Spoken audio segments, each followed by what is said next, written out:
이때라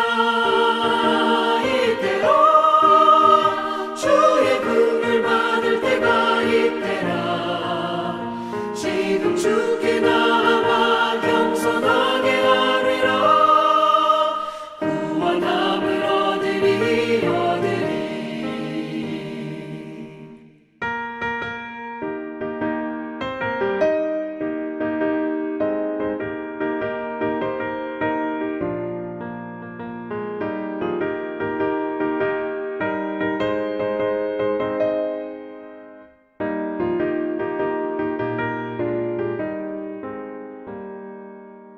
주의 귀한 말씀에 영원 생명 있나니 주님 너를 용서해 주신다 주가 부르실 때에 힘과 정성 다하여 주의 은혜 받으라 이때라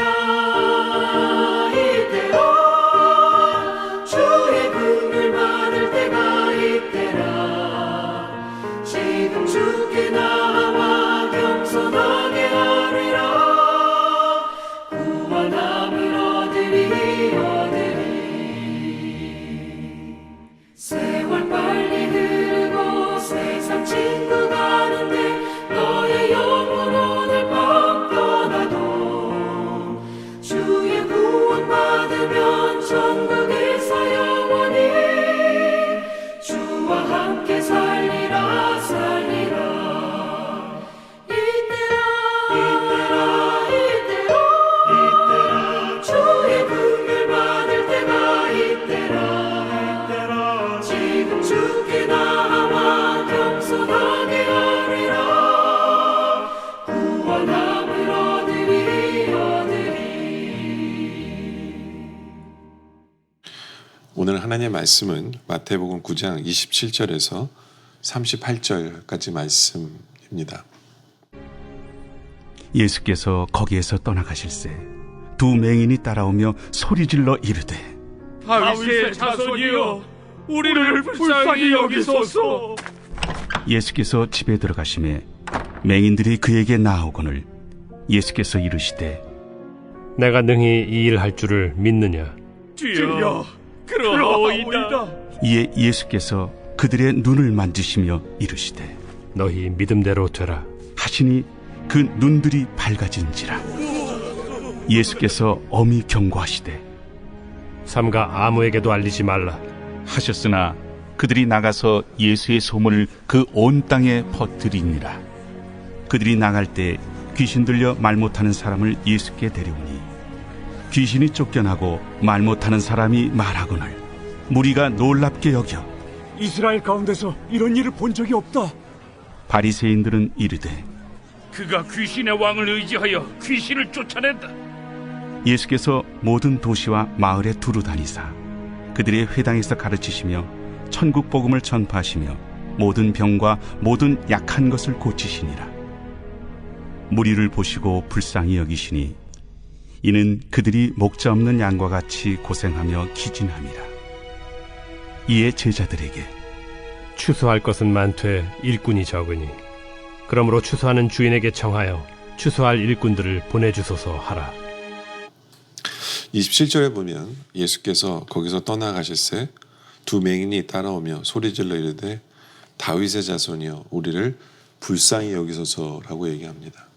주님 우리를 불쌍히 여겨주세요. 불쌍히 여긴다. 긍휼히 여겨준다. 우리 예수님의 성품 중에 하나가 불쌍히 여기심이거든요. 긍휼히 여기심이에요.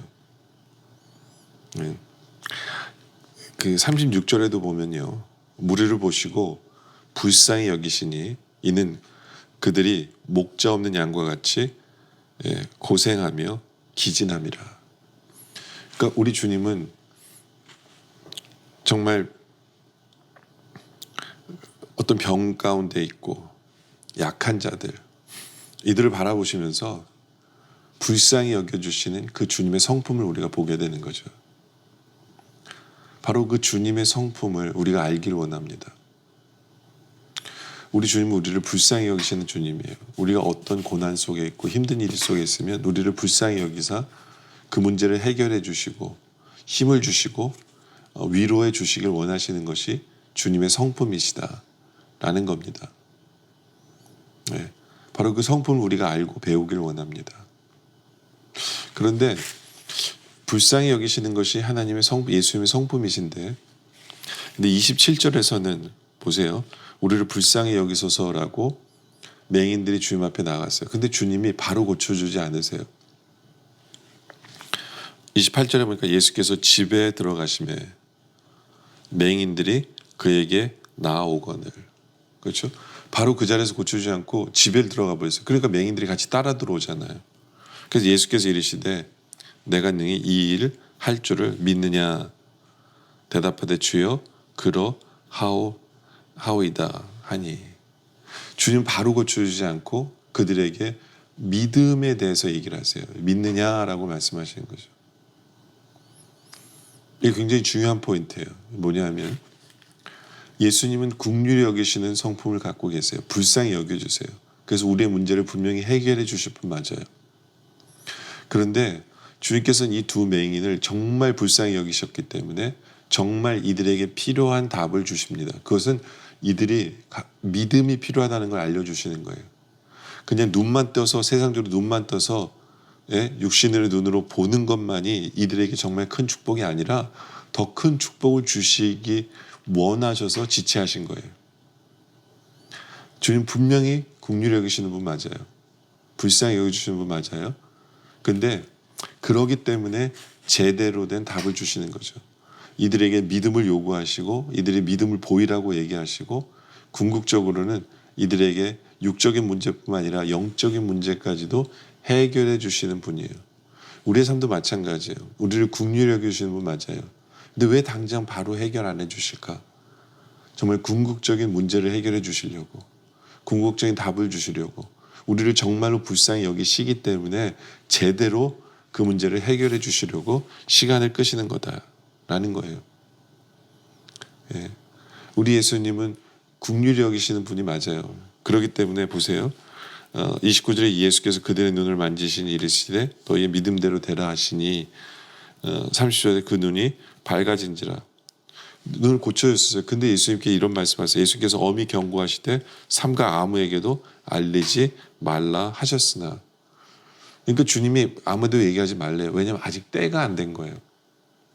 사람들에게 얘기하고 다닐 때가 안 된 거예요. 그래서 얘기하지 말란 거예요.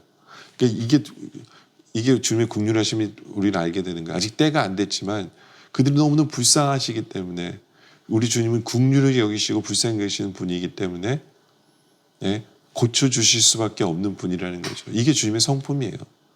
그럼에도 불구하고 우리에게 가장 좋은 것을 주시기 위해서 지체하실 수 있다라는 거예요. 그러나 우리 하나님 우리를 긍휼히 여겨주시는 분이 맞고 우리를 불쌍히 여겨주시는 분이 맞다. 바로 그 긍휼히 여기심 앞에 우리는 나아가서 기도하고 아뢰면 돼요. 우리를 불쌍히 여겨주시는 앞에 나아가서 우리의 사정을 고하면 되는 거예요. 그럼 주님이 해결해 주시는 분이 맞다라는 거죠. 그렇죠? 그리고 예수님이 또 다른 귀신 들린 사람을 고쳐주시죠. 32절에 그들이 나갈 때 귀신 들려 말 못하는 사람을 예수께 데려오니 귀신이 쫓겨나고 말 못하는 사람이 말하거늘 무리가 놀랍게 여기르되 이스라엘 가운데 이런 일을 본 적이 없다라고 얘기합니다. 그러니까 보통 사람들은 놀랍다라고 얘기해요. 근데 문제는 예수님을 안 좋게 바라보는 사람들이 이런 얘기를 합니다. 34절에 바리새인들은 이르되 그가 귀신의 왕을 의지하여 귀신을 쫓아낸다 하더라. 그러니까 예수님을 모략하는 거죠. 예수님에게 안 좋은 소문을 만들어서 내는 거예요. 이게 바로 긍휼함이 없는 불쌍히 여길 줄 모르는 사람들의 행동이에요. 모든 것이 경쟁이고 모든 것이 자기 위치를 흔들까 봐 자기의 이익을 뺏을까 봐 바로 그러한 것들 때문에 자기 중심이기 때문에 어떻게든지 나의 이익을 해치는 사람들 내가 원하는 대로 쫓아오지 않는 사람들을 어떻게든지 깎아내리려고 모함하고 거짓 증거하고 거짓말하고 어떻게든지 해서 내 이익을 유지하려고 내 체면을 유지하려고 내 자리를 유지하려고 하는 그러한 모습들. 그거는 주님의 긍휼하심과 주님의 불쌍히 여기심의 그 모습을 전혀 본받지 않은 성도의 모습이죠. 그렇죠? 이건 강팍하고 악한 행동의 모습입니다.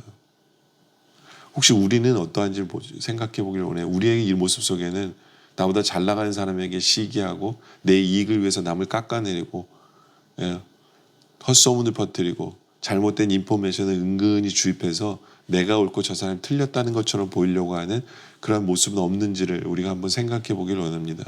그것은 바로 회개해야 되고 그건 악한 거예요. 그러면서 주님께서 그런 말씀을 하세요. 37절에 이에 제자들이 이르되 추수할 것은 많되 일꾼이 적으니 38절 그러므로 추수하는 주인에게 청하여 추수한 일꾼을 보내주소서 하라 하시니라. 여러분들 우리가 주님의 긍휼하신 그 마음, 불쌍히 여기는 그 마음을 우리가 품으면 우리가 세상을 바라보면 주님과 똑같은 마음을 품어야 돼요. 정말 주님을 모르는 수많은 영혼들이 있는 것을 바라보면 불쌍히 여겨야 돼요. 네. 그 주님을 제대로 섬기지 않는 그 사람들을 보면 불쌍히 여겨야 돼요. 그래서 어떻게든 저 사람들을 천국으로 인도해야 되는데 긍휼히 여기기 때문에 그런데 일꾼이 부족하구나. 일꾼이 부족하구나. 내가 일꾼이 돼야지 먼저 그런 마음을 갖게 되는 거예요. 이게 주님의 긍휼하심을 갖고 있는 성도들이 느끼는 마음이에요. 예수를 안 믿는 사람 보면 불쌍히 여겨야 돼요. 저 사람 예수를 믿어야 되는데 저러면 안 되는데 긍휼히 여겨야 돼요. 그리고 어쩔 땐 내 힘으로 다 못하잖아요. 그럼 하나님 일꾼을 보내주세요. 저 사람에게 맞는 사람을 보내주셔서 저 사람과 대화가 되게 해주시고 결국엔 저 사람이 또 다른 사람을 통해서 예수를 믿게 되어지는 역사가 있게 해주세요. 지금 저는 힘이 부족하고 저는 저 사람을 잘 모르고 주님 그러기 때문에 일꾼을 보내주세요 하는 기도가 절로 나오는 것이 그 주님의 긍휼하심을 닮은 긍휼하심을 품은 성도의 모습이에요. 내 주위에 예수님이 안 믿는 사람들이 너무 많은데 그들을 보면서 아무것도 느끼지 않는다라고 한다면 우리는 주님의 불쌍히 여기시는 그 마음을 배우지 못했고 주님의 긍휼하심을 여기는 마음을 담지 못한 증거라는 거죠.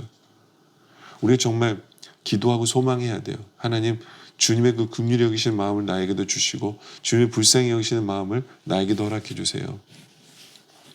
그래서 주님 닮은 마음으로 세상을 바라보게 해주세요 라는 그러한 기도가 우리에게 있기를 원합니다. 바로 그것이 주님이 우리에게 원하시는 거예요. 왜요? 주님이 우리를 긍휼히 여겨 주셨기 때문에 우리가 구원 얻은 거거든요. 바로 주님의 불쌍히 여기심을 통해서 우리가 치유를 받고 문제가 해결되어졌기 때문에 그 은혜를 입었기 때문에 이제 우리도 주님 닮은 그 긍휼히 여기심과 불쌍히 여기시는 마음을 갖게 해주세요 라는 그 기도가 절로 나와서 주님의 긍휼하심과 주님의 불쌍히 여기심을 담는 그런 삶을 살아가는 우리 모두가 되어지시기를 주님의 이름으로 축원합니다. 기도드리겠습니다. 아버지 하나님, 우리를 불쌍히 여겨주셔서 우리에게 구원을 주시고 우리를 치유해 주시고 우리의 문제를 해결해 주시는 참 좋으신 주님, 이제 주님의 그 긍휼하심을 본받게 하여 주시고 담게 하여 주시옵소서. 나에게 이익이 되지 않는 사람에게 정말 비방하고 나에게 이익을 위해서 남을 깎아내리는 그런 정말 죄악된 행동을 하는 것이 아니라 주님의 긍휼하신 마음을 가지고 세상을 바라보며 주님을 믿지 않는 사람들을 불쌍히 여기고 세상에서 방황하는 사람들을 보면서 불쌍히 여기면서 내 힘으로 다 감당할 수 없기 때문에 주님 일꾼을 보내주소서라는 그런 기도를 주님 닮은 기도를 할 줄 아는 그러한 마음, 정말 예수님 닮은 그 긍휼한 마음, 불쌍히 여기는 마음을 담는 그런 삶을 살아감으로 말미암아 주님을 기쁘시게 하는 주님의 영광을 나타내는 삶을 살아가는 우리 모두가 되게 하여 주시옵소서. 주님 계속되는 기도 속에 함께하여 주시옵소서. 예수님의 이름으로 기도드립니다. 아멘.